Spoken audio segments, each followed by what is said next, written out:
Hey everyone, Cecil at Classy Tech here again. So in this video we are going to finally go over some settings for the Sony A80J, and they should apply to the A90J as well. When I do these with no tripod, just by hand, it's because I'm going back and forth from monitor to the TV, and at the time being my X-Rite is using the tripod. So I did order a boom arm and attachment and stuff, so that should be fixing that problem here soon, and then I can keep this on the tripod. But anyway, so A80J settings. Before I show you the settings, I'm going to try and quickly go through something that is important. I'm going to do two videos. This one's going to try and be fairly quick, and a more in-depth video coming in the next few days. I actually have a whole bunch of stuff planned over the next week. But what I want to focus on right now is white point and how Sony OLEDs use what's called the modified Judd offset for their white point instead of the standard D65. So what I'm going to do is, at the beginning of your Kalman setup, you tell it what white point you want to check for. So D65 is the standard because that's aiming for 6500 Kelvin, which is kind of known as like true white, and those are the measurements for it. But if you click here, you can see all kinds of different white points that you can check for, and Sony with OLED targets this, the OLED Judd modified. Now when using that white point, it's quite different. It's a lot cooler, so it's 7000 Kelvin is the target. So if we test for modified Judd offset, this is out of the box using custom mode, and you can see that it's pretty good. You know, the 3.5 max air is mostly from this white right here. It's the RGB balance on the white is off, but most of the colors are good, and overall it's fairly good. But if you target D65, this is what you get, and as you can see, it's not good. But it's not that it looks bad, it's just a different point of white. So white controls, or your white point controls all your colors and everything, and really is the biggest impact of your picture. So as we come down here, you can see some of the biggest problems we have with D65. Now your skin tones are off, yellow, orange yellow. And if I go back to this one real quick, even in the modified Judd offset, the yellow, it's these same ones that have the same problems, these same colors. And that's because with the modified Judd offset, the how do I describe this? You have your balance of red, green, and blue, and first it pushes blue too high to reach that cooler looking temperature of 7000 Kelvin, and then the red and the green offset, or balance, sorry, is not great. And what does red and green make? Well, red and green makes yellow and orange, and you know, here's your yellow green, like that's your biggest problems right here. And then you get a little bit of this bluish green is off again because the blue's too high and the green's not high enough. And you can see that right here. So what happens with very, very simple setting change in your 2-point white balance, we level this out, we target D65 6500K, we get 6498 as our color temperature. You know, even with panel variants, you'd make this very simple change, and you're going to get so much closer to 6500. This will level out so much better that, again, even with panel variants, it may not be this good, but it will be close enough that you will notice a major difference. And what that's going to do is bring your yellows and your oranges and your greens, all that, so much better. So as you can see, with just, again, very, very simple change, we're down to an average error in colors of 1, which it looks like 1.7 is the worst, which is our orange. So I mean, there's still some improvement in color that can be made, but our RGB balance is so much better. There's a little bit of lift here in the middle, but I am in a bright setting, targeting 2.2 gamma, and this is for daytime viewing, so that's okay. This could be fixed with more, the 20-point control, but I don't want to go into all of that because that's full calibration. What I want to do is show you how you can get your colors so much more accurate, get your grayscale errors so much better with a very, very simple change. And again, here, let's go to the side by side. This is what it was. This is what it is now. What it was. What it is now. And I might as well show you while I'm here. The luminance, because I turned on black frame insertion without it, you're at 380, 385, give or take, nits for, again, this is bright time viewing. With the black frame insertion setting at 1 for the motion, it drops it down to 335. So that's personal preference, up to you. And I'm someone who does not like soap opera effect. I don't like motion smoothing, none of that kind of stuff. And I actually find that setting to be pretty good. So, but first, let's focus on the important thing here. So you want to be in custom mode. And again, because we're doing daytime bright, area type viewing, our brightness is on max. Sorry, hang on, let me adjust the camera.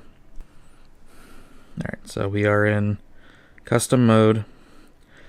Turn off this. Turn off auto picture mode. Turn off light sensor. Brightness should be at max. Contrast defaults to 90. I don't see any clipping in whites or colors as high as 97, so I put it to 95 just to be safe. Gamma, again, for daytime viewing and 2.2, you want it at 0. If we're going to be doing nighttime and targeting 2.4, you want to drop that down to the -2, which that line right there shows what the default was. This disc right now is in HDR, so that's why it's showing HDR. Let me click off of that real quick.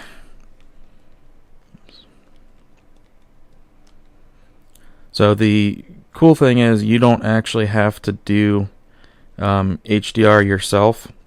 The TV will automatically adjust HDR and Dolby Vision based on your SDR settings. So you do this one time and your SDR, HDR, and Dolby Vision will all be corrected based on it. So anyway, so now we're SDR, gradation preferred is grayed out because that's for HDR. Black level, leave it at 50. If you drop it to 49, you can smooth out that mid-range curve that we had, but it will lower the black detail too much, so just leave it at 50. Black adjust you want off, and advanced contrast enhancer off. Peak luminance on high. If you were going for a nighttime viewing, you wouldn't, but for daytime, we're gonna have it on high. Leave this alone. Keep this on expert 1. Live color, keep that off. Clarity settings, sharpness 50 is the neutral setting. Reality creation, you can either manually set to a low setting like 20, and it works pretty well for most content. You can set it to auto if you want to, but when you're watching a really high quality source, it may have some issues.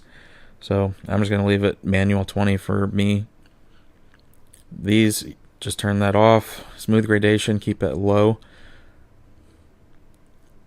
Motion, again, this is all up to you. And again, I do not like soap opera effect. I don't like motion settings. However, I am trying out custom smoothness at minimum and clearness on 1. Clearness is your black frame insertion. Cinemotion has to do with film cadence. So if you're watching lower quality or broadcast TV or cable, that kind of stuff, you want it on low. If you're watching Netflix, higher quality stuff, put it to high. Alright, so here we are. Keep all this auto, and then advanced color adjustment. This is what you need to do to fix that white balance. Just go to your 2-point basic settings here.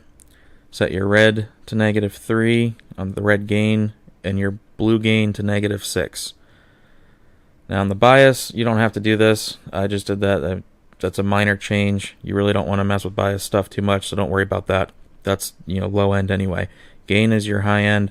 This is what matters. This is what's affecting your color accuracy, your skin tones, your white points. So if you do -3 red gain, -6 blue gain, that should put you so much closer to D65. And that's really the main one simple little change.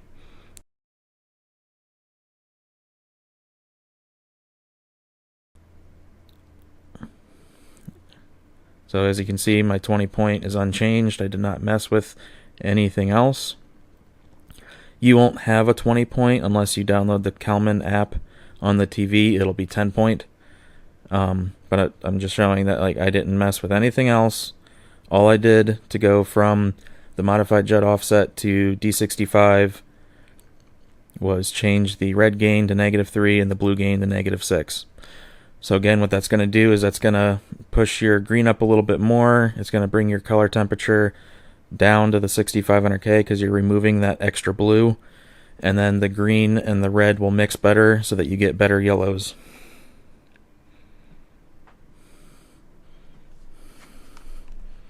Now, I'll let this play for a minute so you can get a little bit of content viewing. But I will also say that having oversaturated colors or inaccurate settings, I know there's a lot of people who feel like it adds extra pop or it looks really good. But in reality, it's low-hanging fruit, if you understand that reference. And I'm going to have a video pretty soon explaining why having it accurate is better, even if it doesn't necessarily seem that way to you right now. Also, I've seen people say that the warmer color temperatures look yellowish or whatever. That's just your eyes aren't used to it.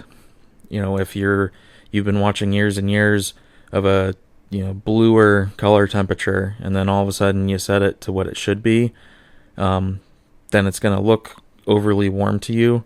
But within a few days, your eyes should adjust, and then anything different will just look too blue.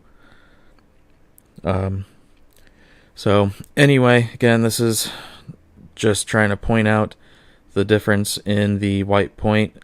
Again, the modified jet offset isn't wrong. It's just different from what is standard and what most people want or is used to. And so with that one simple change, you can make a very drastic difference in your overall image. And again, the TV will use your SDR settings and automatically adjust the HDR and Dolby Vision that way. Now the only thing is when you go to different inputs, you may have to apply that on different inputs, or if you use the built-in apps, you may have to apply it there. So just check all your sources, make sure it applies across the board. As for your picture modes, it doesn't matter what picture mode you go into. Like if we go over to game, all your brightness, color, and that stuff will be different, but this is still there. So that's a one-time setting for all your modes, so you don't need to worry about that. While I'm here for gaming, just real quick, pretty much the same thing, just use these same settings. I don't think anything needs to be different other than turning off, your smooth gradation, that I would probably turn off for gaming. You could leave it on low if you do see some banding here and there. But just your motion stuff, turn that off when gaming so you don't get any extra input lag. And that's it. Everything else, again, this TV is so simple. Everything is pretty good right out of the box.